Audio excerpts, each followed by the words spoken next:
Welcome to the Beyond the Mat podcast, an in-depth talk show discussing exclusively WWE topics. My name's Rick Boogs, and I came to rock with the Beyond the Mat podcast that is beyond the M-A-T-T podcast.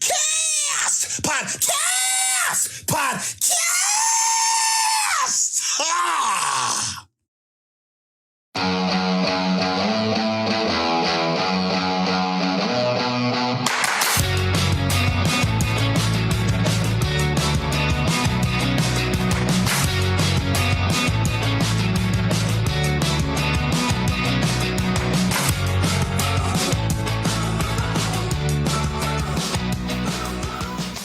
Alrighty, we're back with Beyond the Mat after a long hiatus.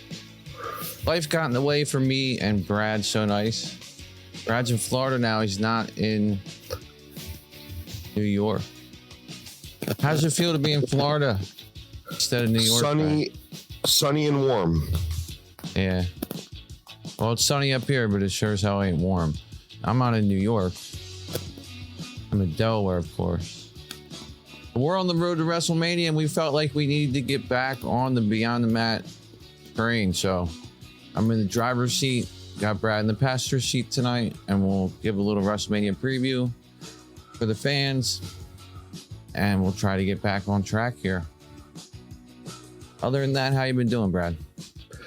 Doing good, and it's really good to be back on this podcast. I'm excited to talk about WrestleMania and hopefully, give you guys some consistency with this podcast as we bring it back.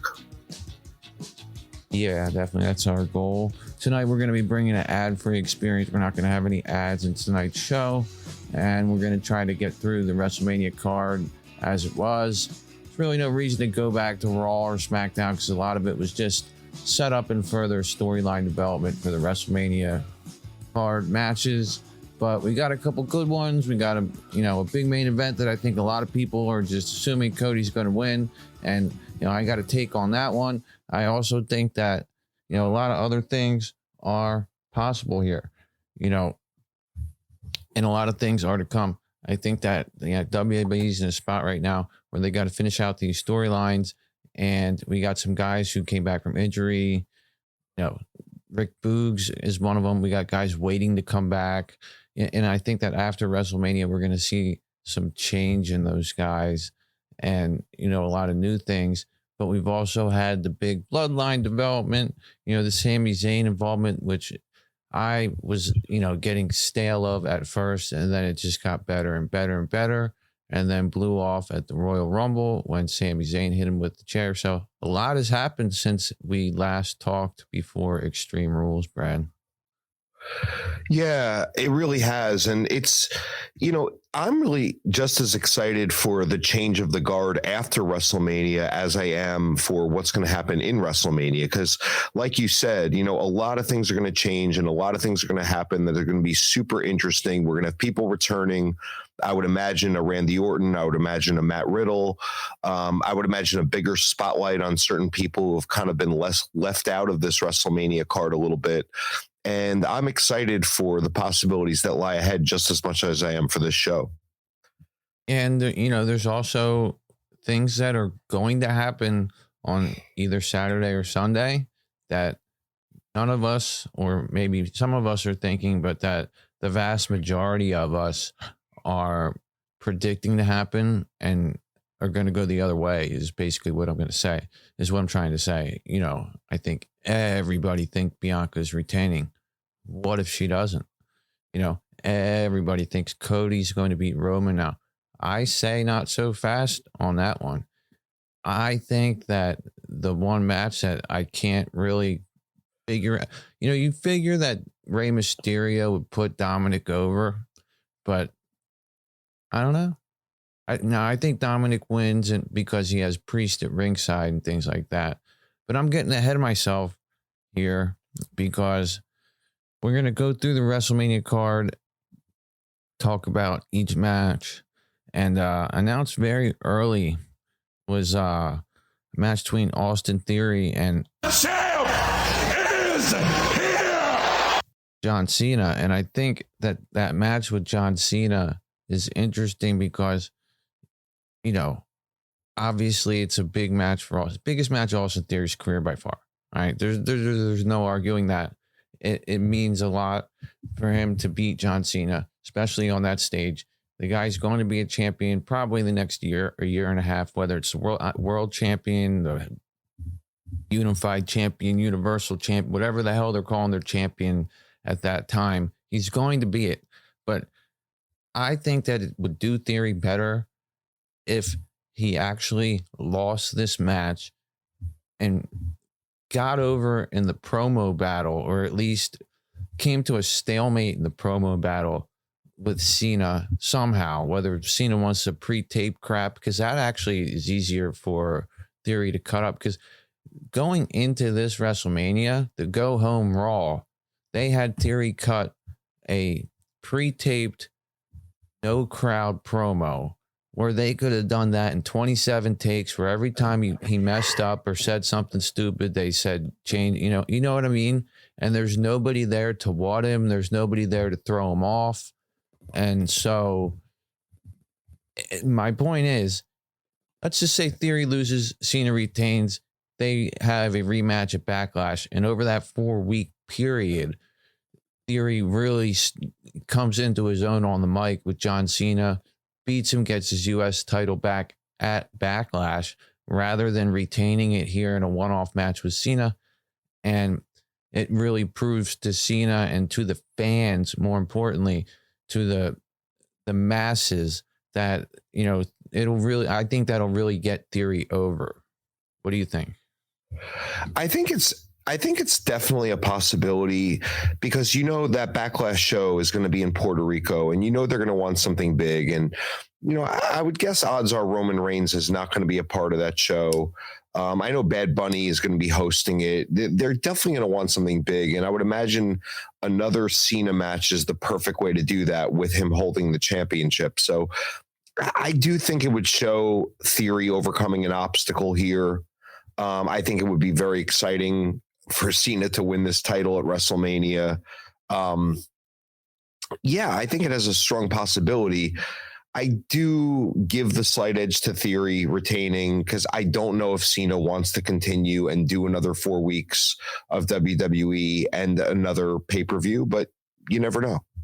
Yeah, I mean, that's the thing about it's all about context. Because if I never said what I just said, and that idea was never presented to me, and I just saw Theory win at WrestleMania in a match where he had to work his ass off to win, and took a couple attitude adjustments and maybe even a 5-knuckle shuffle and still kicked out, ends up winning the match, and then, got eaten up on the mic the one night by Cena, and then he's been intense since then. I don't know that he's been great. There's a reason why they do the empty arena promos. They do that to protect the guy from getting his promo screwed up. I would say there's material in his promos that are good sometimes, and there's mannerisms in his promos that are good and very good sometimes. There's also times where I think he gets a little bit off the reservation in it. And so you remove crowd and stuff like that, and you're able to, like I said, basically tailor make whatever the hell you want to do. And Cena's the type of guy that if you're in the ring with him and he notices that, he'll really hurt you. He did it to Roman back in the day when they had a feud, back when Roman was baby. I mean, Cena just said something and Roman basically said nothing because he was taken aback by it. He didn't know what to say. And Cena was like, okay, yeah, stay silent for a couple minutes. Think about it. And that wasn't scripted. And so Cena senses that, and you got to have that intuition. And I think working with Cena a little longer, Theory could develop that part of his game. That's the one part of his game that I think could be improved to the point where if you look at everything else he has, there's not really that much room for criticism. He's good in the ring. He looks good. He sounds good most of the time. He walks the right way. Like everything. He's just sort of like you cranked him out of the pro wrestler machine. And he does most of what he does well. But so if you had showed me this build just as it is and never told me that you could have it 2 months and add all this stuff that I'm saying would make it better, I would say it's fine. But then if you think about what it could be, it sounds like a good idea. At the end of the day, who the hell knows? You are right. The Puerto Rico is a very good point. I think the fact that they do very little shows down there anyway, they're going to sell that show out, and they probably already are close to it. I don't know. Well, it's interesting you bring that up because on WrestleTix, who I subscribe to, and I think is a great thing for any wrestling fan to subscribe to, there's not one ticket for the Puerto Rico show. It is entirely sold out, wall to wall, end to end already. Right. So they could have a show with NXT guys and be fine. They could. But whatever. So in this match, at the end of the day, who do you think wins? Because right now Roman Reigns has been the Universal Champion for about 940 days, and that's one of the reasons why I don't think they're going to take it off him that close to 1,000 days. But the other thing is, I have been the Beyond the Mat champion since last year's WrestleMania, and you and I are going head to head here in a match for the title belt. The fans that are watching us on our live stream right now can see what it looks like. It's a nice shiny belt. But at the end of the day, this match that we're having here for the main event for our title, you were talking about what kind of match it should be, and I thought, and it just doesn't matter what type of match it is. It could be The Rock and Triple H in a no DQ match. It could be The Rock and DX in a handicap match. It could be The Rock and Stephanie in a stick 50 balloons right up your match. So I didn't really care what kind of match it was. I figured 1-on-1, we're going. We'll add in a couple extra things along the way that we'll debate over, and then whoever 1 point for everything, whoever wins takes home the title belt. All right, great. All right, so Let's Theory versus Cena. Who wins this one? I'm gonna go Austin Theory with a pin or submission. A pin. And anybody interfere? No. And does anybody bleed? No. All right. So that's our WrestleMania opening match. Let's go over to two matches that I think came out of nowhere, or at least a lot of people are like, what's the point of these? And I think there's a point to both of them. I think both of them are basically number one contender matches. And I'm speaking of the Fatal 4-Way tag matches. So we'll talk about the men first. We have Alpha Academy in there going against the Street Profits, the Viking Raiders, and then we have Ricochet and Braun Strowman, the great conductor of the Strowman Express. I think this is a match where they're going to want a babyface team to go over, like the Street Profits or Ricochet and Strowman. That's who I think should win. However, if it is a number one contenders match, and we'll get to the actual tag title match later, but if the tag champions become babyface, they might want to set up an opponent for them. And that's why I think the Viking Raiders are a dark horse pick here. At the end of the day, if I'm putting my title belt on the line, I'm going to pick Ricochet and Braun Strowman to go over here. I think that is, they can come up with the best finish that will get a big pop from the crowd. They can have shooting star press from Ricochet, and they can have Strowman do some big man stuff. And I just think that this is, you got to have this feel good crap on your show. People are questioning these matches. You know what this reminds me of is, have you ever heard the song Abracadabra by Steve Miller Band? It's a great song. Good song. Every artist has songs that are, well, every artist has good lyrics in a song, but also has good lyrics that are filler lyrics. Okay, every good artist, Dave Matthews, Taylor Swift does it. I mean, I can come up with examples. The song Abracadabra. Okay, I'll say abracadabra. I want to reach out and grab you. Yep. Abracadabra. Abracadabra. Abracadabra. It's like he couldn't think of something better to say, so he's just like, I'll just say abracadabra again, because that rhymes with abracadabra, you know? And so every show needs kind of filler matches that still look good and sound good, but don't necessarily serve is this a pre-show match, or this is on the main show? I mean, it's announced as a WrestleMania match. I don't think much has been determined as far as the order of the matches, or if we're getting pre-show matches. We haven't had pre-show matches since one of the Saudi shows a couple years ago. The Mysterios were in a tag match, I think, against The Miz. That, if I remember that correctly, was that last year's Elimination Chamber? I don't remember, man. Wow. I mean, who the hell cares? At the end of the day, I don't think it's a pre-show. I mean, it's a 2-hour pre-show, so there should be a match on there. But I think the pre-show match could come as a result of the Andre the Giant Battle Royal, which we'll get to after these tag matches. But I just think that these matches are filler matches, and that's fine because they're not offensive in any way, and hopefully they won't overstay their welcome. But I see Ricochet and Strowman going over. What do you think? I agree with what you said about Ricochet and Strowman. I just think it's going to be the Viking Raiders if it is a number one contenders match, or if it does turn into that, because I really believe Kevin Owens and Zayn will be winning. And I think a heel team in the Viking Raiders would be the perfect kind of first opponent for Sammy and Kevin. So that's why I'm going to pick the Viking Raiders. I do think that they will win, and I think you'll get all your Braun Strowman and Ricochet stuff in. I think they'll do the flips and whatever it is, but it'll just end in a crazy way where the Viking Raiders get the pin. But that's my prediction.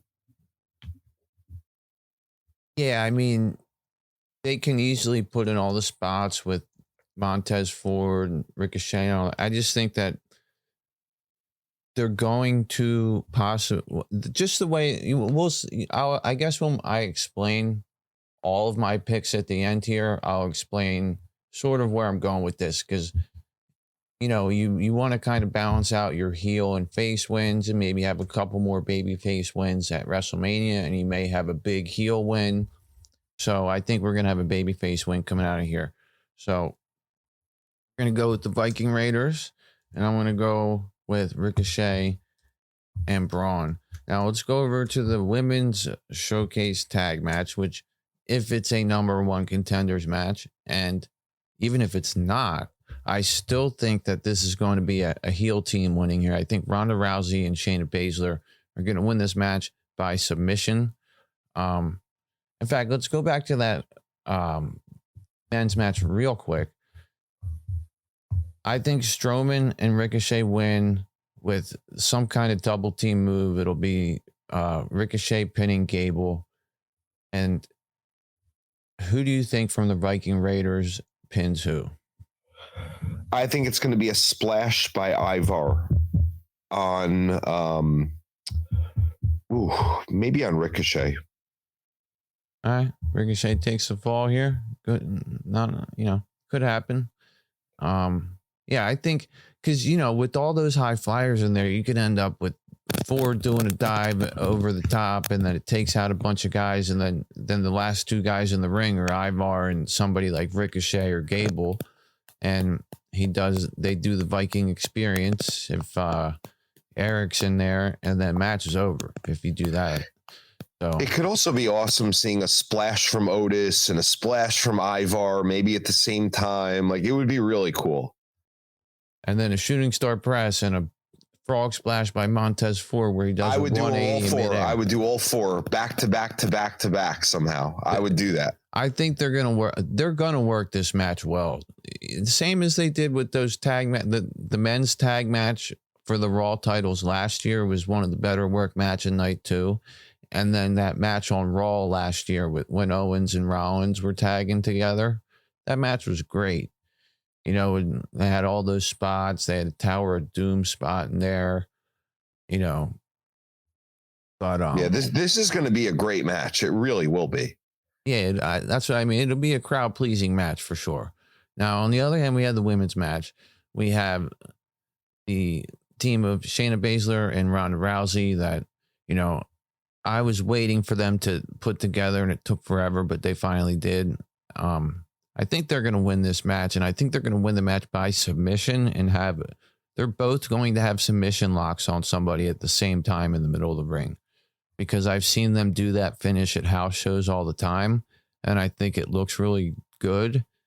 So why not put that on the WrestleMania show? You know, why not showcase that? So I think they'll do that, and they'll probably be defeating Chelsea Green and Sonya Deville with that, because Sonya's got beef with both of them. The other teams in the match are Chelsea Green, Sonya Deville, Liv Morgan, and Raquel Rodriguez. And then we have Shotzi and Natalia. So what do you think happens in that match? No doubt. I think Ronda and Shayna win. I think they become challengers for Damage Control. Probably at Backlash. I'm down Damage Control. Becky and Lita. Yeah, Becky and Lita are currently the tag champion. Yeah, and that's exactly where I think they're going. I think they're going to win this match, and they're eventually going to face the tag champions, and I think they'll probably become tag champions, because I don't see Lita sticking around for, you know, that long of a period of time. So, you know, anything else about this match that you got to say? Anything about, you know, it's kind of, well, I always thought Ronda Rousey at this point would be great in the tag team with Baszler, and that's what they did. So I'm happy to see that. I still think Ronda Rousey's terrible when she has a microphone in her hand, and they need to stop giving her one. But at the end of the day, you know, this is what she should be back to. When she was feuding with Charlotte Flair, she was out there like a freaking robot. She was worse than Charlotte Flair was in her promos. So, I mean, yeah, that was a mess. The thing that could make a Baszler and Ronda Rousey team like fun to watch, and it would be having some sort of wild card type of manager, wrestler type of like, for instance, Chelsea Green becomes their manager, talking for them, you know, because she's very dynamic on the mic, I think, at least, you know, something like that where she's talking shit for them and setting up matches and maybe wrestling at times on her own. But like, I think having like, I don't want to say an attractive, you know, kind of female as their manager or something like that. I just think that would make them a little bit more palatable, like a little bit more interesting than like tough and tougher. You know, it's just, I don't know. I think they need something else, another element to make them an interesting tag team. I think something like that would do it, but who knows what they're going to do. But yeah, I think Ronda and Shayna win. Yeah, I think Ronda and Shayna win this match. And yeah, a manager would definitely help both of them, because neither one of them are dynamic on the microphone. Ronda Rousey, you know, says some of the dumbest things I've ever heard. And Shayna's worse than her. Let's face it. Shayna's worse on the mic than her. Yeah, Shayna's no good. You know, both can work. There's times where Baszler's in the ring and her footwork is, and I see it with a lot of the women. They're trying to get to the corner, run the ropes, and their footwork's all messed up. And there's just such a huge dichotomy between watching a Belair and Asuka, or a Belair and Becky Lynch against each other, versus watching Shotzi and Emma.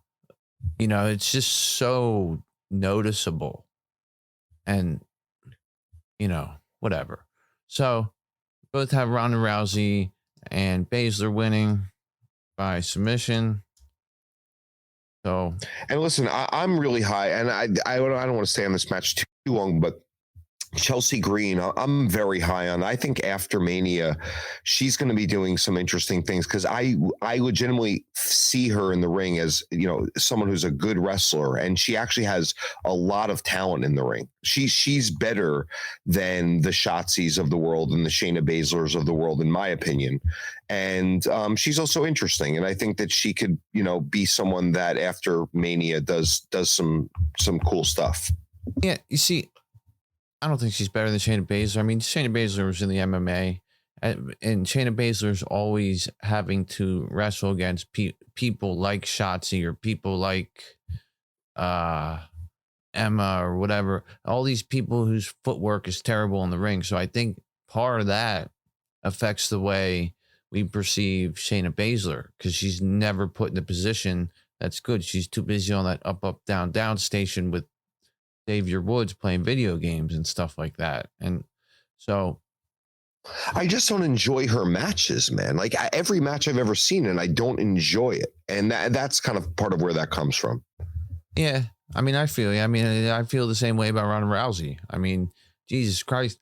I mean, she can't sell worth a damn. She makes other people look terrible. Now, one time she took a Hurricane Rana from Shotzi and it looked good, but the week before that she took a Hurricane Rana and basically didn't even move, and Shotzi did the whole move without Ronda Rousey falling down until like 5 seconds afterwards. It was ridiculous. It was off the apron to the ringside area. But anyway, prior to WrestleMania on SmackDown, we're going to have the Andre the Giant Memorial Battle Royal. We could go through all the contestants, or we can just say who we think the final four will be, if any storyline developments will come out of it, and obviously who the winner is. So I think we should just go that route because we're going a little long on these other matches. So got the Andre the Giant Battle Royal. Basically, everybody who's not in the match that does anything on television is in this Andre the Giant Memorial Battle Royal. Now, a lot of times, well, sometimes they use this match as a stepping stone for someone they're going to give a push to. We saw Jey Uso win it in 2021, and we saw Mojo win it the fourth year, and he went nowhere in WWE. So, and we've seen Corbin win it, and he's sort of been treading water, drowning half the time. So, you know, we got Bobby Lashley in here. He's a main eventer and was supposed to wrestle Bray Wyatt before Bray Wyatt basically walked out of the Madison Square Garden house show for reasons I'm not going to get into. And Bobby Lashley's thrown into this match and not on the WrestleMania card. So, number one, do you see Lashley making his way onto the card somehow? Yes, through this match. Yes, I agree.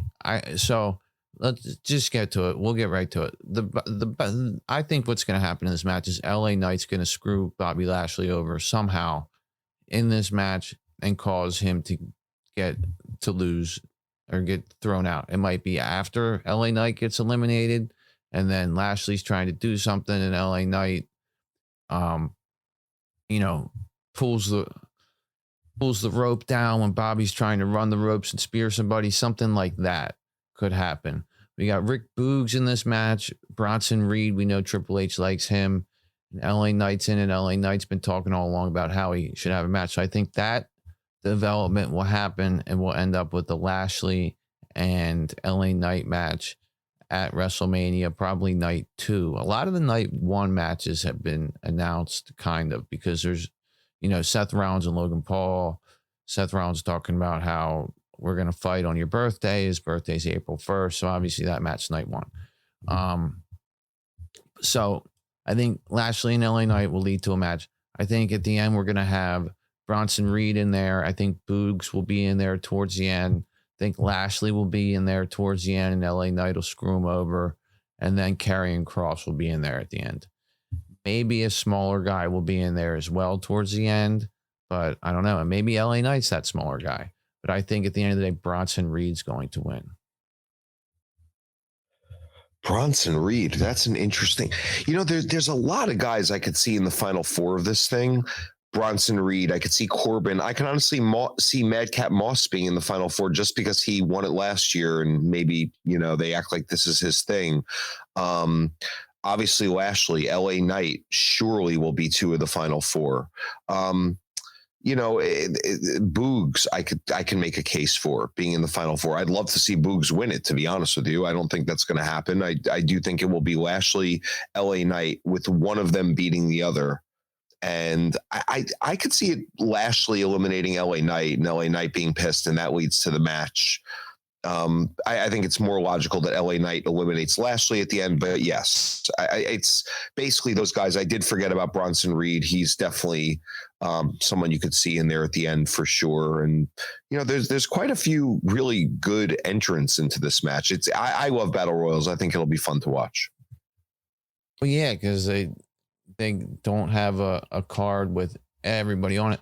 Now, if they didn't do those showcase matches, then you could have Ford and Dawkins. But at the end of the day, we've seen them in Royal Rumbles and Battle Royals for no reason. And, we had Angelo Dawkins in the Royal Rumble for about 40 seconds. I think his entrance was longer than he was actually in the match, and he got eliminated. Right? Like, what's the point of him even being in the match? And so, but yeah, I think Bronson, I think that he's somebody that Triple H has plans for after Mania, and so he's probably somebody who's possible to win this. We know he likes Cross, but I have heard that he's starting to be a little bit disappointed in Cross, so it's possible that Cross isn't that pushed in this match. He didn't get much in the Royal Rumble, I can tell you that. So Gargano's in here. Gargano could be in there pretty long because they're the way they do these things. They gotta have guys they trust to kind of help coordinate the match and make sure people get eliminated in the right order and stuff like that. I mean, that's more so in the Royal Rumble, because the Battle Royal, you kind of know what your little feuds and fights are, but you still got to have some generals in there. And like a guy like AJ Styles, in a Royal Rumble is very valuable because he's so good. A guy like Ziggler in a match like this is somebody. Yeah, very valuable. Keeps it moving, keeps everyone on pace. I hear what you're saying. Yeah. And if Cody wins against Roman, I bet you his first opponent's Dolph Ziggler in like a 20-minute match on Raw, because Dolph Ziggler's just the guy that they always put somebody in the ring with that they want to get over and have a good match. And, they do that with Miz, but it's more... The reason they do it with Miz is more to create heat immediately and clearly identify whoever it is as a babyface. So I'm going to say Bronson Reed wins this. Who'd you say the winner would be? I think it will be Lashley or LA Knight, but it's I guess LA Knight I would go with. But can I ask you, do you think, and I don't want to again spend too much more time on this, but do you think that getting Cross on the card carrying Cross on the card is a priority for Triple H? And if so, do they take the potential Bobby Lashley LA Knight match and turn it into a three-way Bobby Lashley Cross LA Knight, where there's some sort of mix-up between all three of them? It's plausible, and it's plausible that there's even more than that. There's people that think that LA Knight's going to run into Stone Cold Steve Austin there. I don't think that's going to happen.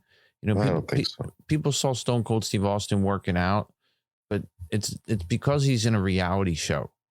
It wasn't for wrestling. And so I don't think he's going to be there. But so people thought that could be LA Knight.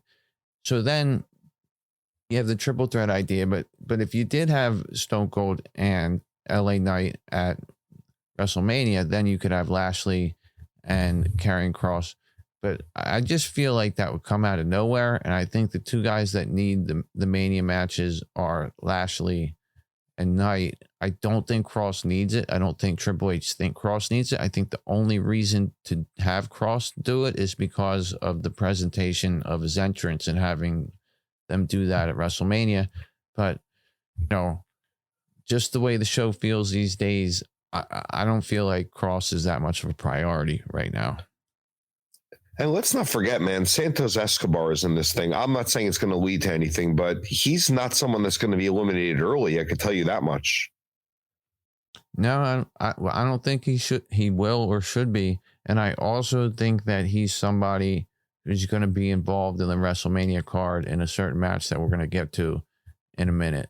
So you went with Bronson Reed. I went with LA Knight. We both think there will be developments in this match that lead to WrestleMania and add another match to probably day 2. But let's move on. We'll stay on the women's side. We got for the Raw Women's Championship, the EST, Bianca Belair against Asuka. And in this situation, I really don't think that Bianca... She crashed in barns. I don't think that's going to happen to her. I think that she's going to win this match against Asuka. Now, there's not much to talk about here because there's been absolutely no story, no build. The build to this match has been so bad or just not there that they didn't even have either of them on Raw this week. All they had was a hype package for Bianca, which then sort of makes me think maybe they're hyping Bianca because Asuka's going to win. But I just don't see why they would put the belt on Asuka at this point. I got Bianca Belair winning this match after hitting the KOD like she does in all of her matches. I think it's going to be hard she's going to overcome a lot of adversity. And then I think that after the match, we're going to have them shake hands because they're both loved by the crowd. They didn't do a good job of making this a heel babyface dynamic at all. I don't know if Asuka's supposed to be heel or if they're just supposed to. I don't know what the hell's going on. But I think what's going to happen is they're going to go for the handshake at the end, and then Asuka's going to miss Bianca finally. And so Bianca retains, but Asuka missed her at the end. Your thoughts? Yeah, I look, I don't want to be rude. I don't really care that much about this match at all. To be honest with you, but I'm with you. What I'll say is, yeah, I don't think it's the right opponent for Bianca to lose to. It just feels like a passing of the belt for no reason to another person. Like, I think if Bianca is going to lose at this point, like, I'd like it to be someone more up and coming or someone that has more of a struggle to get there than really what Asuka had. I was thinking last night, I said, how did Asuka even get in this match? What did she win? She won like a fatal 5-way like chamber 5 weeks ago. The Elimination Chamber, man. Oh my God, that's right. My bad. Regardless, she won the Elimination Chamber. You're right, but it didn't feel like it doesn't feel like the right opponent for her to lose to. That's my point. It's such a bad build that it made you forget how Asuka got there. It really did. It really did, man. And look, I paid close attention to that, but it didn't stick out to me, just like nothing in this feud has stuck out to me because it doesn't seem important. Yeah, I agree. I don't think that, and I just think that they're going to go a little longer with Bianca. But at the end of the day, man, with Bianca Belair, I just think, she's had that title since last WrestleMania. So that's one reason to take it off her. And she's just been very stale as champion. Her act as a champion just doesn't do it for me. She did it for me when she was the underdog trying to beat the heel that was, always winning by nefarious means in Becky Lynch last year. And Becky Lynch really helped build Bianca to be what she's now. Bianca, I think, was destined to be a star anyway, but Becky certainly enhanced that. At the same time, I think Bianca's character could really use a turn. I think that it would benefit Bianca to lose and then for her to turn heel either, right there after the match or sometime in the next month. Because she was a heel in EST, and I just think that there's more depth there with the heel. And let's face it, they got enough baby faces.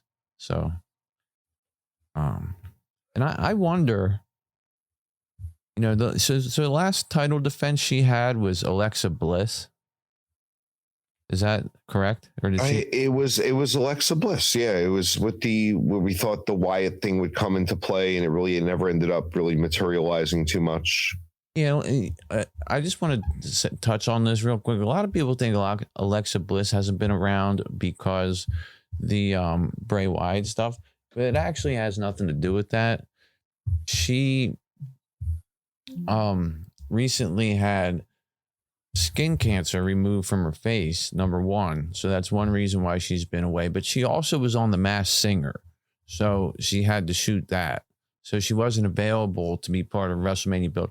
And WWE's just not going to part-time have somebody in a WrestleMania program if they're not there. The same thing happened to Alexa last year. Now, you could be like, well, what about John Cena? John Cena is different. He's a legacy guy. They can do that with him, and the whole point of the John Cena match is for Austin Theory. So we both have Bianca Belair going over here. Now, real quick before we move on to the SmackDown Women's Championship match, do you agree with me about Bianca's character? Yeah, I think it's like stale and like kind of annoying, and yeah, I don't think it's the most there's not a lot to like get excited about with Bianca. Like, she's a great wrestler, but like that's really where it starts and stops. Like, there's nothing interesting ever about the storylines that she's in. I would say, other than the Becky Lynch storyline, but everything really she's done since basically SummerSlam has been totally forgettable. Yeah, I think ever since her feud with Becky, she's just been ice cold. Maybe this match with Asuka, given the fact that Asuka is liked by a lot of people. But I also, in my opinion, I think she's a little bit of a freaking cartoon character out there, and it gets a little annoying. I'm not a huge fan of the Kana character as everybody else is with the insane clown face paint, but I'm also not a fan of what she was doing before either. So I'll take whatever the hell she's putting on her face and ignore it and enjoy what she does in the ring. And I'm sure they'll have a great match. I do think they're both very talented. It'll be a great match, but I just don't care because they didn't give me a reason to. Bianca retains. Let's move on. We have Charlotte Flair, who came in, dethroned Ronda Rousey in an impromptu match on SmackDown back in December. And she will be taking on... Mate, this isn't high school. And I'm not going to let your pettiness hurt Nikki's feelings. Someone who's not going to let your penis hurt their feelings. And that's Rhea Ripley. And I think Rhea Ripley's come a long way over the last year, ever since joining Judgment Day. I think it may have been the best thing that happened to her in her professional main roster career. It's not the thing that had to happen, but her as a heel... and her really being herself, she's really blossomed. She's been a huge part of the developments in Dominic Mysterio. I think this is her moment. I think we have Bianca retaining on the Raw side. I think on this side, we have Rhea Ripley beating Charlotte Flair via pinfall after a riptide in this match. What do you think? I think for sure. I think Rhea wins. I would be shocked if she didn't. And she takes the SmackDown Women's Championship. And now this is where, honestly, it gets interesting for me, because she's right back on SmackDown, I would assume, that Friday. If she wins this championship, does that mean we have a draft very soon after Mania? I mean, not necessarily. I mean, maybe just Judgment Day sort of migrates over to SmackDown. They say, oh, we have a trade, and they send Imperium over to Raw or something. I don't, because if Gunther drops the IC title, they don't have any titles, Yeah. So maybe they do something like that. Maybe they throw Shit Row over there on Raw. Yeah. They're going to be in the Battle Royal, by the way. Yeah, I joked. I said Top Dollar is going to win the Battle Royal because he can't get over the top rope properly. So that was the funny line. He's stuck in the ring. Flop dollar. Yeah, I mean this match here, and thank God he didn't hurt himself. But regardless, and this build's been better than the Asuka and Bianca one, but it hasn't been good. I mean, the other night on SmackDown, Charlotte Flair comes out and her normal robotic cadence, and she's getting whatted. She didn't handle the what's well at all and started firing back at the crowd, but then threw her dad's name out there and kind of got the crowd, a little bit more supportive again. She is the de facto babyface in this one, but I think in the stadium, the dynamic's going to be more people are behind Rhea than Charlotte. And that's why I think that they should have Dom escort Rhea to this match to try to keep some heat on Rhea, if that's what they're going for. They want to keep Rhea heel. She's going to end up getting cheered in this match against Charlotte, unless, Charlotte works in a real babyface way.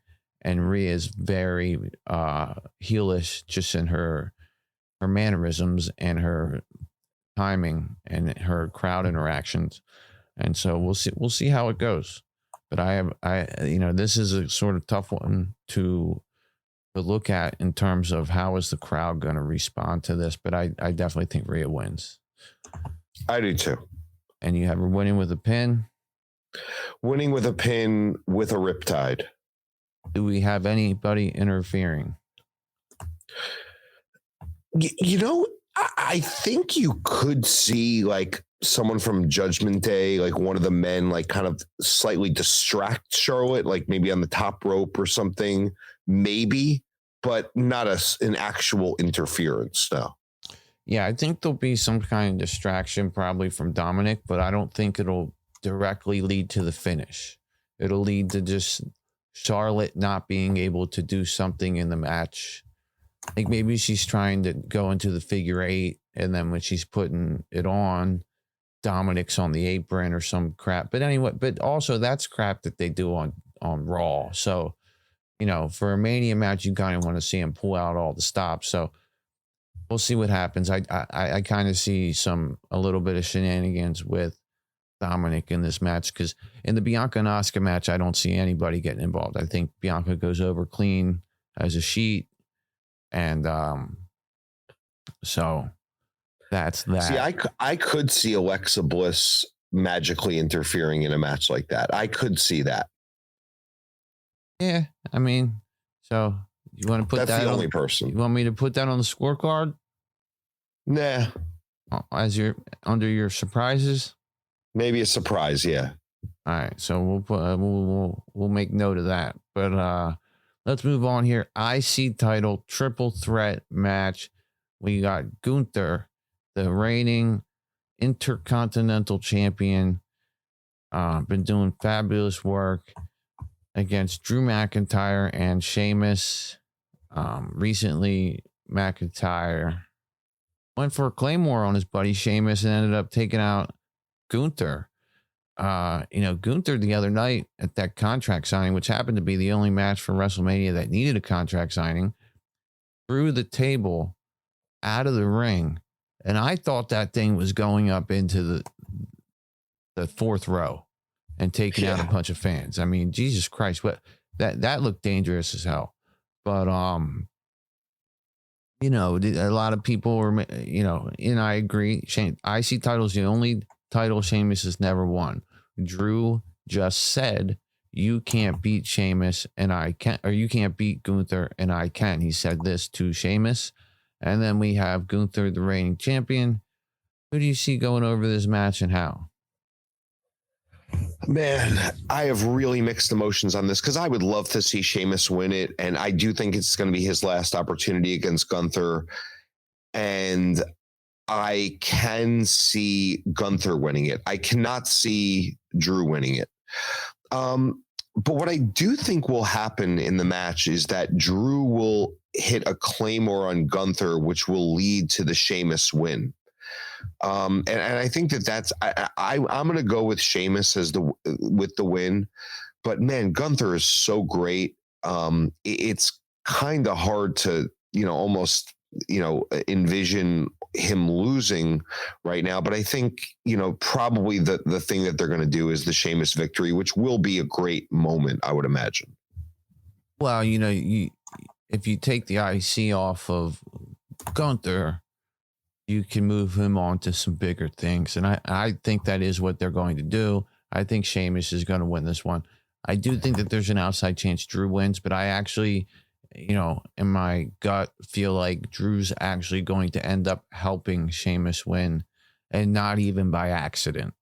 I think that wow, interesting. I think that he's going to take him out with the claim. Like not the whole match, but at some point, there's going to be an opportunity for Drew to win, and he's going to give it to Sheamus. So that is a really interesting. Now, does that weaken Sheamus's win?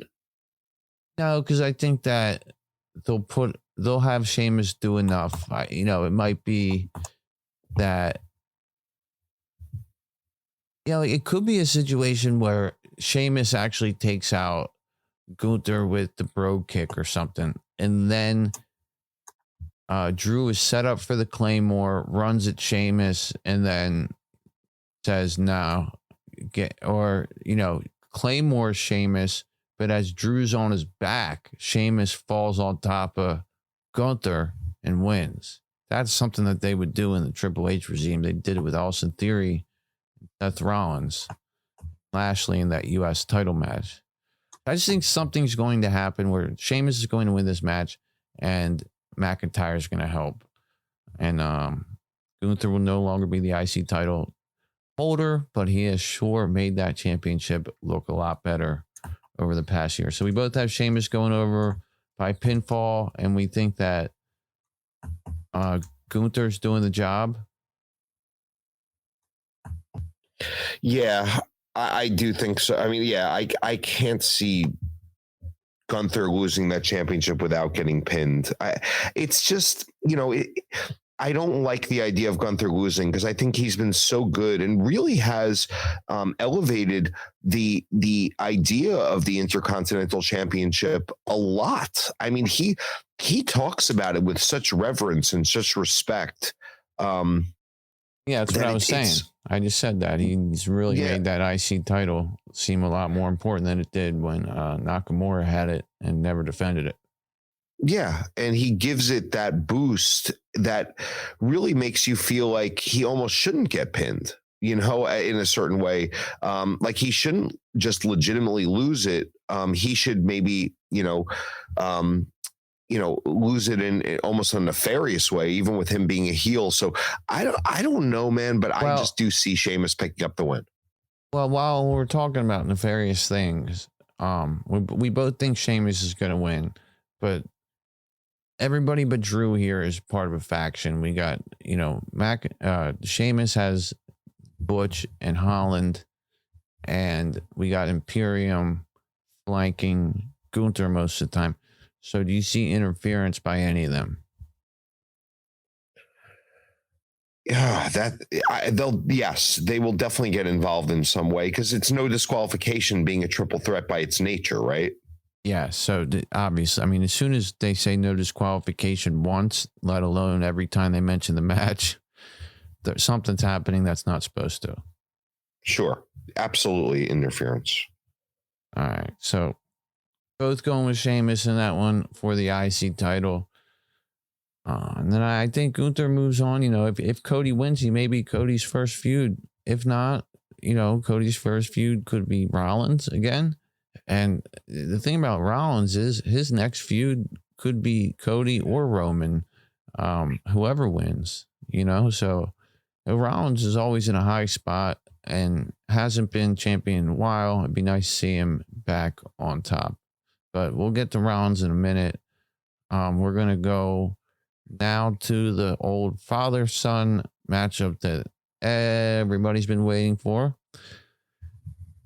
Rey Mysterio and Dominic Mysterio. I remember back before before Dom turned on his dad.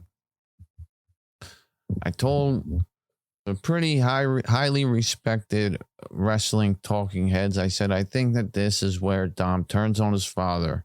And then they thought it was, I was dumb for suggesting that. I said, well, I still think so. And I think Rhea Ripley's going to help Dominic, develop that character and the heat and the, just everything that Dominic speaks. I think Rhea Ripley's going to have something to do with it.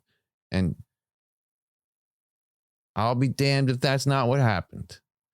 So now we have Dominic Mysterio as a heel, part of the Judgment Day. Ray did not want to fight him for the longest time until Dominic told his mom to shut up. I would have liked to see that scene be a little bit more intense. Maybe, I don't want to see Dominic pushing his mom, but they could have had her push his sister or something. And then him come down and say, listen, you don't talk to your mom like that. And you don't put your hands on your sister. And now I'm fighting you. And so, yeah, that's how I think but regardless, the build to it's been great. Dominic's just grown. You see him grow over and over again every week. Yes, he wins a lot of matches by bullshit cheating, but that's the whole point. That's what a heel, especially a heel that you want people to hate, does. I have a hard time thinking that Ray is going to lose to Dominic, but I do think that Damian Priest is going to be ringside for this match, and I think he'll factor in some way. But I think that Ray's going to make his son look good in the match. I think it'll be better than people think. It'll probably be the best match Dominic has wrestled in his career if he does it right. So I think that, we're going to have Dominic going over in this match. He's going to win clean with the pin, but we'll have a little bit of interference at some point in the match by Damian Priest, whether it's distraction or physical, and the ref just doesn't see it. So what do you think? Yeah, I think that Dominic is going to definitely get Judgment Day involved. I think there'll be some sort of ref bump or something. And I can see Dominic coming out with the win here. But definitely by like pulling the tights or feet on the ropes pin or just something weird, man. It's not going to be a clean finish. I could tell you that much. Yeah. I mean, I definitely can see that, I said clean. I think having had the opportunity to rethink that, he will do something a little bit ridiculous, like put his feet on the ropes or pull the tights and put his feet on the ropes or something as he's pinning him. But he'll probably win this match. It won't be Ray's last match, but I think it'll be better than people think. And I think the build to it's been great, and it's one of the matches I'm excited to see, because I'm excited to see how Rey Mysterio elevates Dominic Mysterio in the ring. That's like one of the most interesting parts of this. So we got Seth Rollins taking on Logan Paul on Logan Paul's birthday. Seth Rollins doesn't like Logan Paul because he's an outsider. He doesn't think he should be there. Now, the thing about Seth Rollins is that he takes a lot of losses on pay-per-views. For the longest time, he has only beaten Matt Riddle at Clash of the Castle. He takes loss after loss. He's really an unsung hero, and people love him. He thinks that people are going to be serenading him and not Logan Paul on Logan Paul's birthday. I think this match is going to be a hell of a match, as long as Logan Paul could do the things that Logan Paul has done, because we all know what Seth Rollins can do. And so I think that at the end of the day, we're going to have Seth Rollins going over in this match against Logan Paul. It's going to be a good one, though, because Logan's won matches that we didn't think that he was going to win. And even though he's lost the match to Roman Reigns at the Crown Jewel event in Saudi Arabia, I just think that at WrestleMania, we're going to have Logan Paul lose here, and we're going to have Rollins finally get a win on a premium live event, because he just doesn't get them. What do you think? Yeah, I could see Seth winning this. Like you said, he has not won anything for a long time. And I did read today that Logan Paul's contract is set to expire after WrestleMania. Now, who knows if Logan Paul will continue with the WWE? Only because I, I just get the sense he's going to command an insane amount of money that they might not deem him worthy of. He is great, but for a part-timer, who knows how much they're paying him per appearance or for a contract in totality. But regardless, Seth is so great and does deserve this win. I think the fans want to see it, and the fans would love to see Logan Paul defeated as well. It is in Logan Paul's adopted hometown of Los Angeles, so who knows? I do think it's a bit of a coin flip match with a little bit of an edge to Rollins, so I'm going to pick Rollins. All right. So you're going with Rollins. I'm going. Well, we're getting a lot of the same picks here. But yeah, I think Rollins wins with a pin. Do you see any interference? No interference in this. This is just straight up. All right. And does Logan do anything crazy, like a ridiculous frog splash onto an announce table or whatever? Some of the crazy shit that we've seen him do. Absolutely. You will see some high flying antics from Logan Paul for sure in this match. Will Seth Rollins finish him with a curb stomp? Yes, he will. Maybe 2 or 3 of them. And will he hit his beautiful looking Spanish fly that he rolls right into the Falcon Arrow off the turnbuckle? Ooh, probably. I would imagine so. Kind of a signature. Yeah, I think he should definitely do that move. So we both have Rollins going over in this match. And we're going to move on to the Unified Undisputed Tag Team Championship match. We have Jimmy and Jay Usos, the Usos being title holders for over 600 days, longest reigning tag team champions in history, obviously a part of the Bloodline story. And we have a little bit of dissension teased over the past several months. And we really don't know what the hell's going on here. We have Sami Zayn and Kevin Owens, who are both best friends, and they were trying to take over the Bloodline, and Bloodline was beating the hell out of Kevin Owens, and Sami Zayn had enough of seeing it, and he hit Roman Reigns in the back with the chair. It was beautiful. Big pop. I don't know what was bigger, that pop or the pop when Ray hit Dominic the other night. But I think that this is the time for the Bloodline to get weakened a little bit, and we will see Jimmy and Jay Uso go down, and we will see new tag team champions with Zayn and Owens. Yes, we will. That is the match that I'm the most sure of any match on the card, is that Kevin and Sami will win the championships here. I agree. I think this is the most obvious one to come. I mean, who knows? But I think that they're going to win. Now, do you see a situation where Jay refuses to fight or costs the team the win because he just walks away, or him and Jimmy can't get along or something like that? It's hard to say, man. It could be that. It could even be like something like Solo turning on the Usos. It could be anything. It really could be, man. I don't think it's going to be just a clean 1, 2, 3 pin loss. I think there will be some shenanigans involved where the Usos either get screwed or turned on or something like that. But nevertheless, the outcome I'm sure of. I mean, I would bet the house on this one if you could. I think that Kevin and Sami are going to win. Sami is going to pin Jimmy, and it's not going to be a thing where Jay refuses to fight. It's going to be a thing where they're not on the same page, and they're not on the same page, and then they're going to lose this match because of it. And it's probably going to be it's going to look more like Jay's the reason why they're not on the same page. So that's what I think is going to happen. And I think we'll have new tag team champions, and the Bloodline will be weakened going into the main event of WrestleMania itself with Roman Reigns and Cody Rhodes. All right, so we're going to have new tag team champions, and we're moving on to the women's tag team champions who aren't defending their titles. but they are joined by a friend and another woman legend in Trish Stratus. They will be taking on Damage Control, Bailey, Dakota Kai, and Io Sky. Now, I'll tell you this about Bailey.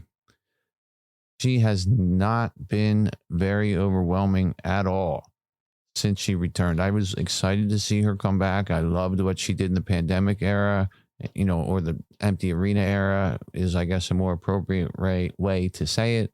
And I just feel like she's been a big miss. I think Damage Control's been a miss. And there's been rumors that she pitches to Triple H that she wants to expand Damage Control to be a bigger stable. And I don't see that happening. I see Damage Control breaking up soon. I see, I don't see them winning this match. Again, I see a babyface victory here to counterbalance some of the heel wins. And, there's been rumors of Trish Stratus turning on Becky and Lita, which I think will happen, but I don't think that it'll factor in the match. Becky Lynch and Lita's team will win this match. Now, Bailey on Monday, when they came out for that promo, which I don't know what there was just, they had nothing to do but just come out there and talk about their match again. They've done it over and over and over and over again. They're not going to get physical with the two legends that much. So regardless, Bailey comes out. She looked like she got just rolled out of her bed and started reaching over to the drawer and grabbed this and grabbed that and just got dressed in the dark and put some kind of makeup on, but didn't know what the hell it was. And then showed up at Raw and came out there for that promo. I mean, and I'm not trying to shame the poor young lady. I think that she's a wonderful wrestler, but I don't like her look. I don't like her act. I don't think that she's good in this role. I don't think Damage Control has taken off the way that anybody really envisioned it to. And I just don't think they deserve to have this moment at WrestleMania. And I think this is a situation where, there's an obvious winner here, and it's Becky, Lita, and Trish. Yeah. And, the whole thing about, there's been plenty of rumors about Trish turning on Becky and Lita. I mean, does Trish want to be doing this another month? I mean, maybe she does. I don't know, but it goes back to almost the Cena thing. Like, Trish really wants to be around for another 4 or 6 weeks now, doing this and turning heel, and it doesn't make any sense to me. I don't even see how it applies to this match. Maybe I'll be proven wrong, but what I do see is a clear Becky Lynch and Lita win, especially because they just got the titles, really haven't defended it at all, and they're going to just lose their first match, which is a non-title match. I don't see that happening. And you're right, Damage Control looks physically terrible, and even Dakota looked like a mess coming out there on Raw. Just didn't look good. I just can't see them winning this match. So I'm going Becky, Lita, Trish all the way. Yeah, and Becky just put over Becky put over Io Sky and Dakota in that promo and basically said Bailey was holding them back. So Becky putting them over is more of a sign that, okay, when Becky and Lita and Trish win, they're beating formidable opponents. But I also think that that's foreshadowing for a breakup of Damage Control. Now, to answer your first quibble there with the Trish Stratus heel turn, I think it's going to happen rather quickly after, like in the next couple weeks. And it's going to be what transfers the tag titles from Lita and Becky to Ronda Rousey and Shayna Baszler. I think that title match is going to occur on a Raw or SmackDown on television, or maybe they'll string it out till Backlash. I don't know. And I think Trish Stratus will be ringside, and she will cost the two of them, being Becky Lynch and Lita, the tag titles, and Ronda Rousey and Shayna Baszler will become champions because of that heel turn by Trish. Now, as far as... All right, so we both have the same winner here anyway. So who do you think pins who? And then I'll ask you a couple follow-ups. Mm-hmm. I'm going with we're going to have Lynch pin Dakota Kai. Who do you think pins who? I'm going to go with Dakota Kai being pinned for sure by Becky Lynch. I got to say the same thing, man. I don't think it's going to be Lita. I think Lita will do her splash off the top, and then you'll get something from Becky to finish it off. All right, so we'll get the Lita salt. You think Lita hits the twist of fate on anybody? Definitely, and it'll be on Io. All right. Do we see Io doing the over the moon salt? Absolutely, that move will come into play. Will Trish Stratus hit the Stratusfaction? Yes, they're all going to do everything. So Bailey's going to do the Bailey to Bailey and the Rose plan and all that nonsense? All of them, and they're all going to be broken up, like broken up pins. And will it take because a lot of Becky's bigger victories have taken like a top rope or a second rope manhandle slam. Do you think that that's what we're going to see as the finishing move here? I think that I think what you're going to get is some sort of like Lita does the twist of fate and like puts the person like on the ropes almost where they're like hanging on, and Becky does that kind of like leg drop move that she does on them, and I think that's the way it's going to end. Yeah, Becky likes to do that leg drop off the ropes. In the last wild card, first of all, any interference from anybody, maybe a new damage control member if they do go in that direction. Wow, I just can't even imagine who that'd be, so I'll stay away from it. But all the interferers are like in the match, so it's like, you know. Well, like one of the things I was going to say earlier where you were saying, oh, Alexa Bliss could get involved in this, or I don't know who else would do that. A lot of people are going to get called up from NXT after WrestleMania, as early as Monday. So we could see some of them on WrestleMania itself getting involved in something and then jumping into that faction on Monday or on Friday or whatever. That being said, the last thing I was going to ask you is Becky's been hitting this really nice looking move off the top rope to people when they have their back to her, and it's a float over cutter or a float over stunner, and Corey Graves calls it diamond dust. Do you think she hits that move?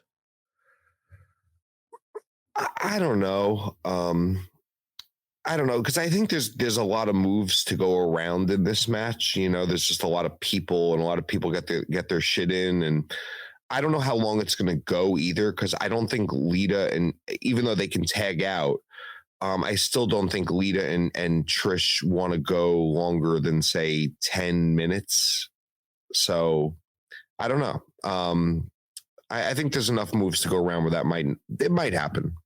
Yeah, you have a point there about, two legends and, one current wrestler. Because, with the Fatal 4-Way women's match, you have Ronda Rousey, but you have 7 other women.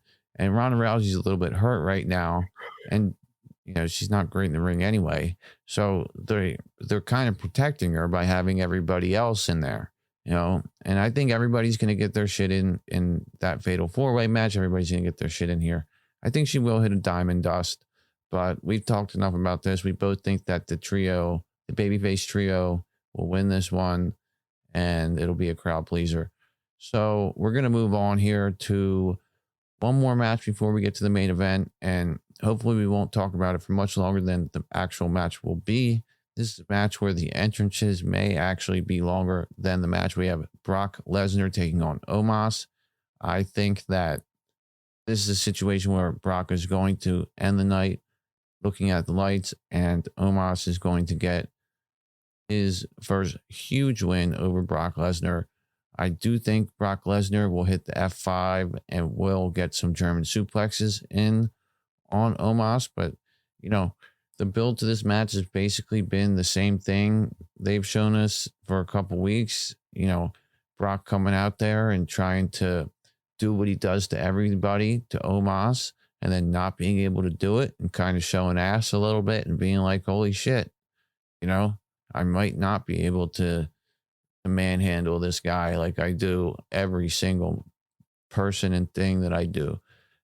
But I do think that he'll get some things in the match. I think he'll take care of Omos, but it can't last long. And I think that Omos will somehow win this one. And let's not forget he's managed by MVP. So I think that we'll see interference, and that'll ultimately be the reason why he beats Brock. But Brock will do the job here for Omos. What do you think? Wow. I mean, it's interesting. I think Brock is going to win this match, but I only say that because I feel like you're tarnishing Brock too much with too many losses. I mean, he really hasn't won anything other than that one match with Bobby Lashley in a long time. He really hasn't. I mean, since SummerSlam, he's been in, this will be his, I believe, third or fourth match, and I think he's 1-3, or 1-2. So I think you got to have Brock win, but Omos looked pretty good while losing. Yeah, I mean, and maybe it's another way. You can look at it both ways, because if Omos is such a, they portrayed him as somebody that Brock is so big, Brock can't do these things. And they weighed him in at over 400 pounds, and then Brock tried to use a scale as a weapon. It could be a situation where they're trying to make Brock look even bigger than he has, but they've done enough. They took Undertaker's streak away with him. I just think that if they're going to get anything out of Omos, they got to do something big for him, and that's why I think going to win this one. Now, as far as Brock losing, he has lost a lot, but again, that was to build Roman. I was to help build Roman, and yeah, he. The last couple matches with Lashley and things like that, he won one, and then he had the disqualification with the donkey kick to the nuts. So it's not like he's gotten treated that poorly lately, and he's still gotten his big television spots where he just messes everybody up. And I think that he's another guy like Rollins and McIntyre and, people like that, win or lose, they're going to be highly regarded no matter what.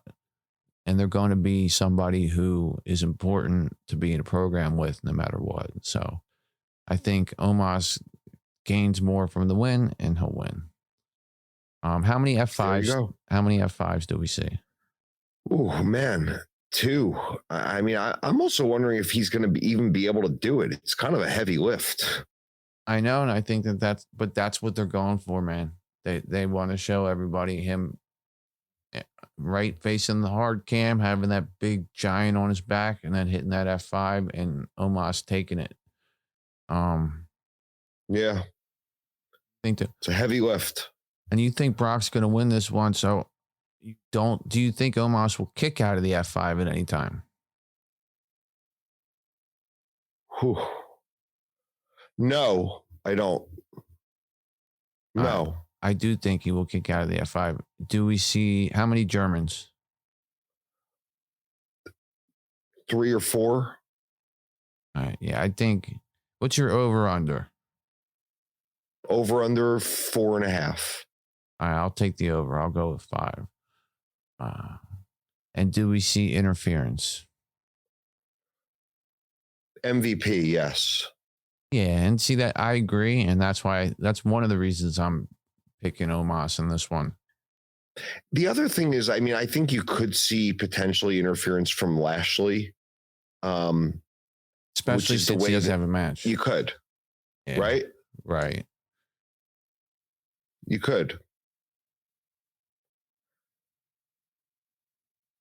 All right. Well, that moves us on to match number 12, and that's going to be Roman Reigns taking on the American Nightmare, Cody Rhodes.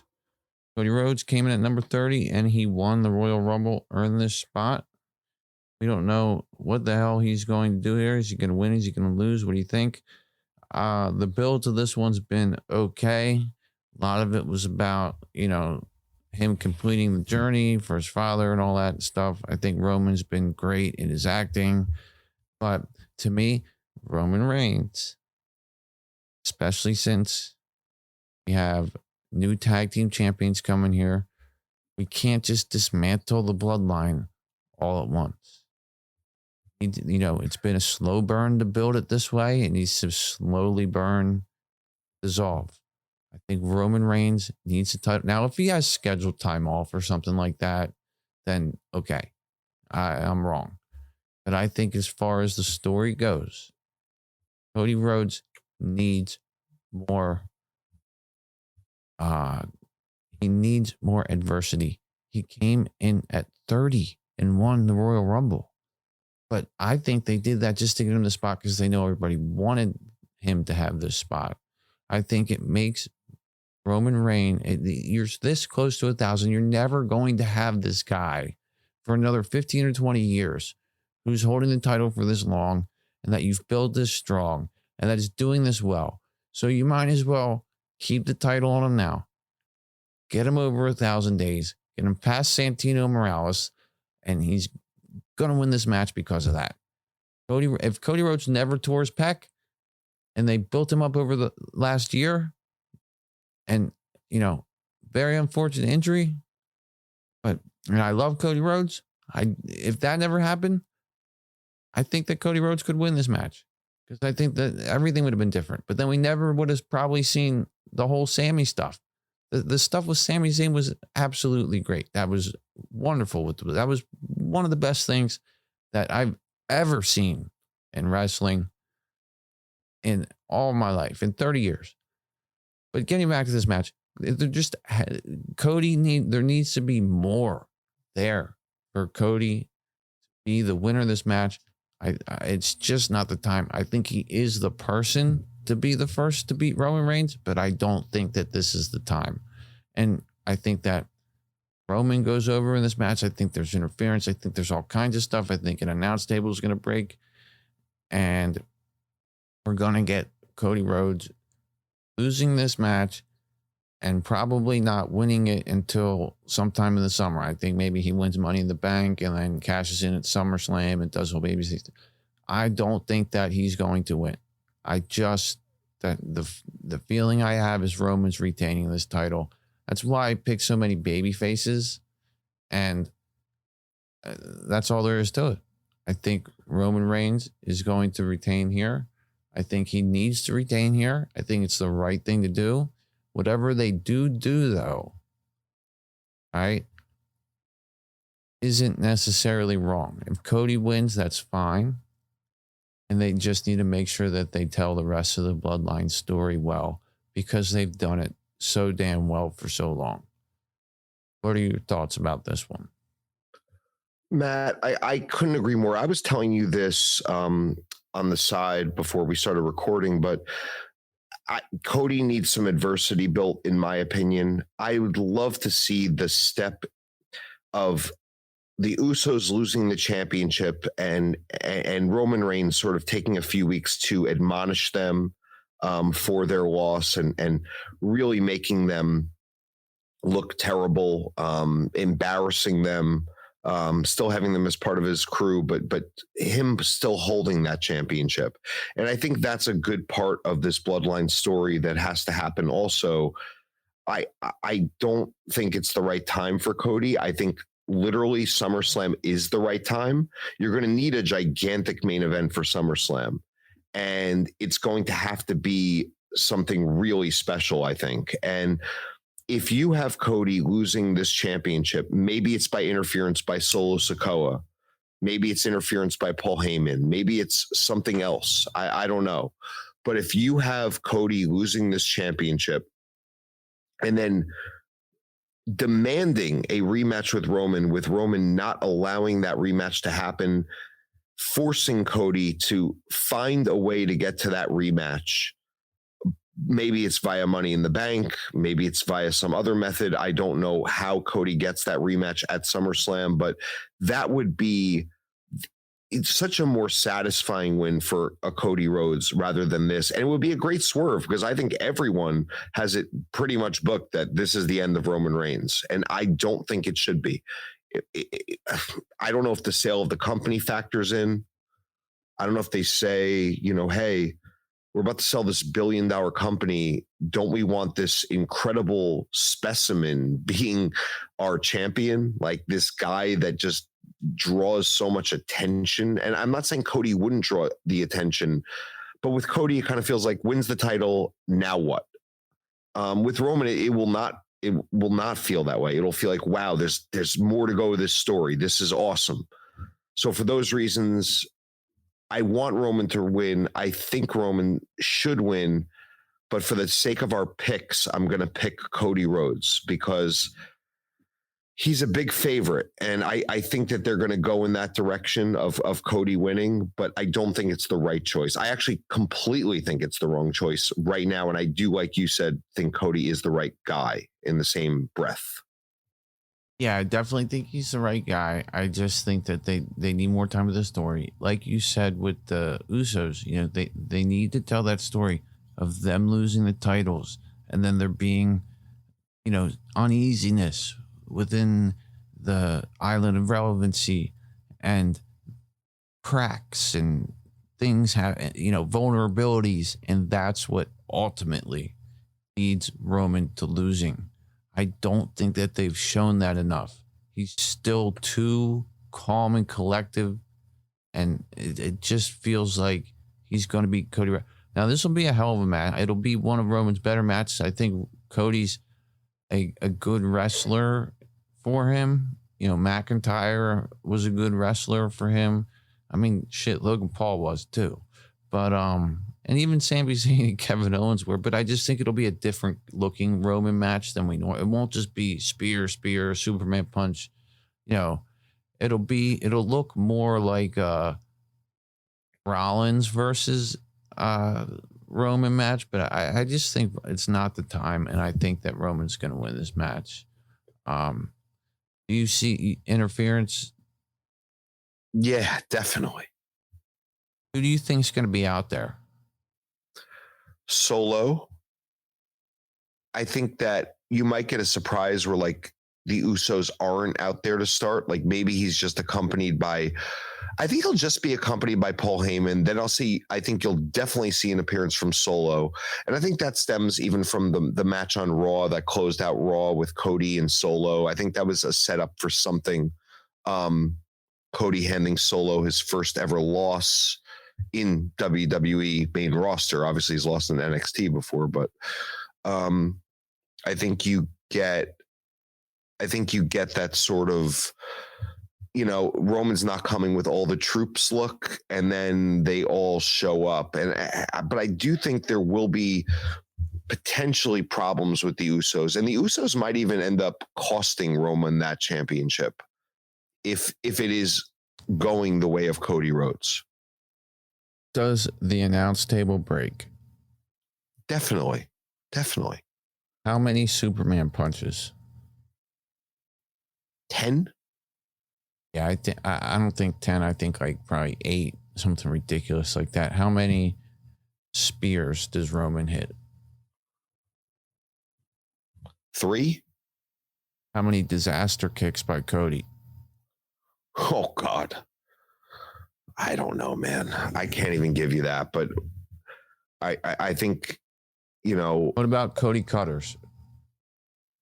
I think you get 2 of those. That's a great looking move, man. That should be his finisher. Such a great looking move. Well, especially when he does it off the top rope and like launches halfway across the ring, and somebody sells the shit out of it.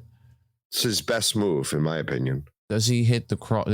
What about the crossroads? How many of them? You think he's going to win? So how many does it take to put Roman down? It's going to take like if he wins with that, it's going to take like 4. Yeah, I think he's going to do if he does this, and I think he'll probably do it anyway, and Roman might kick out. He'll do the one where he hangs on and just does like 3 or 4 in a row. You know what I mean? Yeah. Which doesn't look that good in my opinion, but we'll save that for another day. I don't think it's like a great looking finisher move. I think the Cody Cutter is a way better looking move. I don't think, yeah. Well, the one thing about that move is that a lot of guys don't take it right. When they take it right, it looks painful as shit. And when they don't, it looks really sloppy. And so a lot of it's just the way it is. I don't. It's a hard. You know who took it great, Matt? Was Chad Gable. I was about to say. Fantastic. I was about to use him as an example, man. He took that thing and it looked like his head got spiked to that mat. Like it looked painful as hell. I actually thought he got hurt. But anyway. So you're gonna go with that. You're gonna go with Cody here. I'm gonna stick with the tribal chief right now, at least for the time being. So we do have some variance in our picks.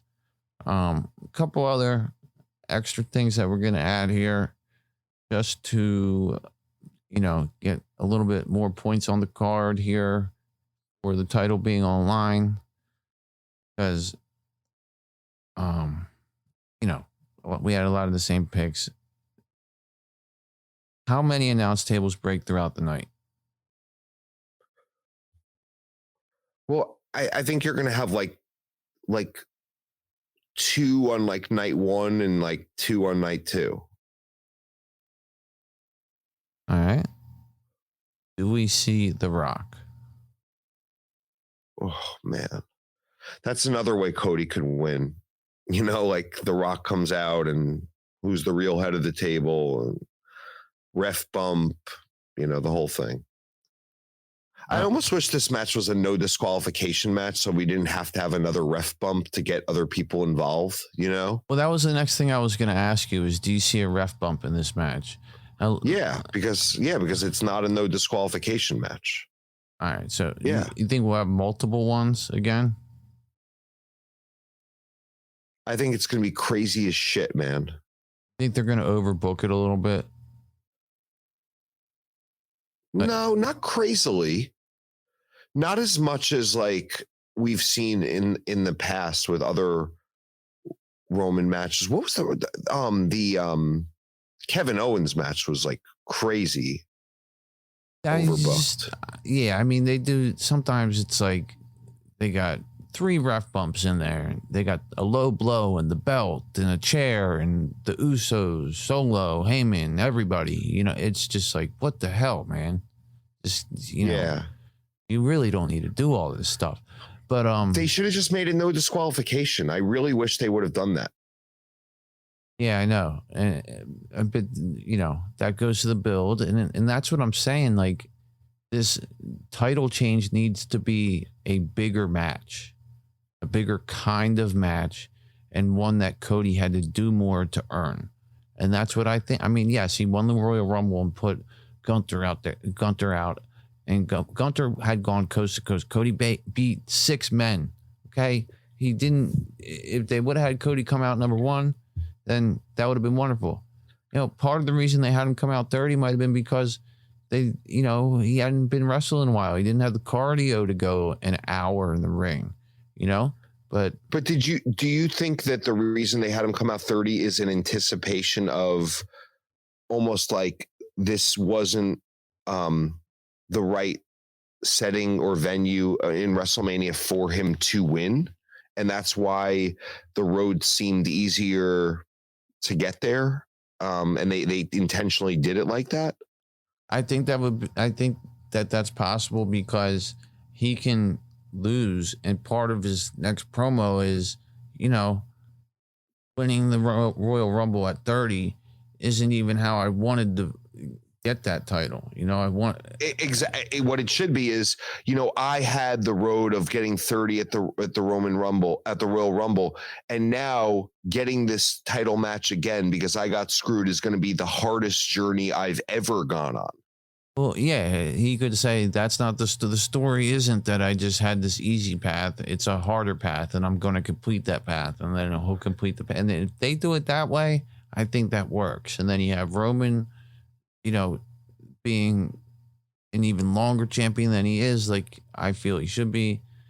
And, and Cody's, and they have a great story to tell, and they can continue the bloodline crap and then break up the bloodline slowly.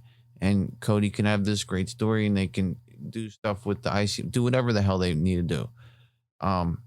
But we got Miz hosting this event on both nights. Do you see him getting attacked by anybody? And if so, who? Yeah, I could see him getting attacked by Bad Bunny or something like that. I think Bad Bunny will show up too. I could see Bad Bunny messing him up because Bad Bunny's hosting the next event in Puerto Rico. I honestly think that if we see The Rock, that could be what we see. We could see him, run Slamming out, the Miz. Yeah, do something, rock bottom the Miz, and maybe for the maybe Miz is trying to announce the main event, and Rock's like, no, that's not cutting it, and then Rock takes him out and does what he has to do. I don't know. I think somebody will the attack idea the that the Miz is the ring announcer. Like it's not Rome, it's not Samantha Irvin. He's not the ring announcer. So what does he do? Guess we'll find out, right? But yeah, you'll see. They do it different they really don't do that much, but they introduce the show and do different things. But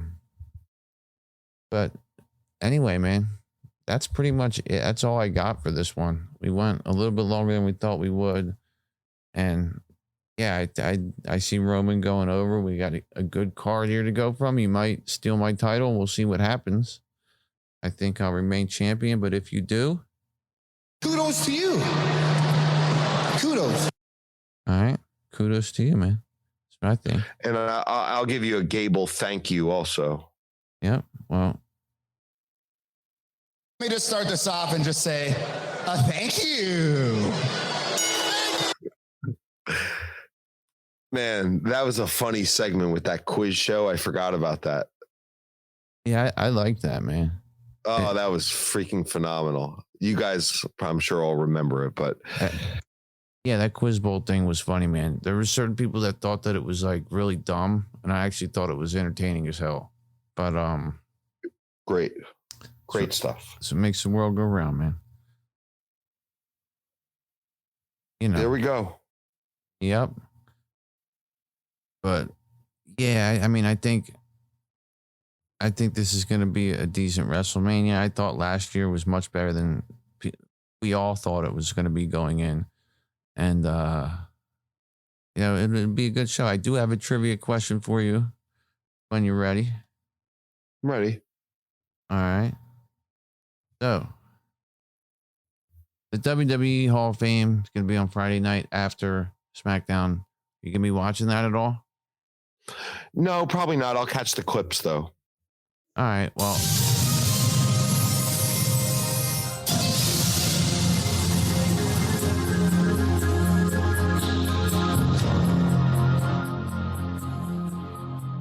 Trivia time involving the Hall of Fame. In 2006, Eddie Guerrero was inducted into the WWE Hall of Fame. Who inducted him?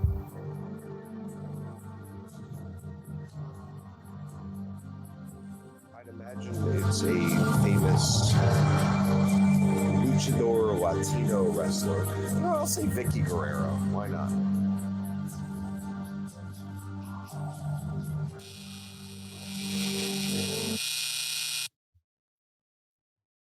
All right, it was not Vicky Guerrero. I'm going to give you a hint here. It was more than one person. Give you one more try before I reveal the answer. More than one person. Oh my God, man. I don't even have a guess for you, Matt.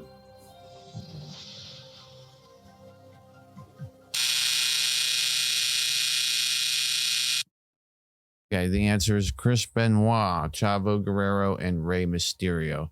The reason I asked the question is because Rey Mysterio is being inducted on Friday. So that just about does it for us tonight. Great to be back on and to connect with you guys. Remember to follow us on Twitter at Beyond Matt WWE.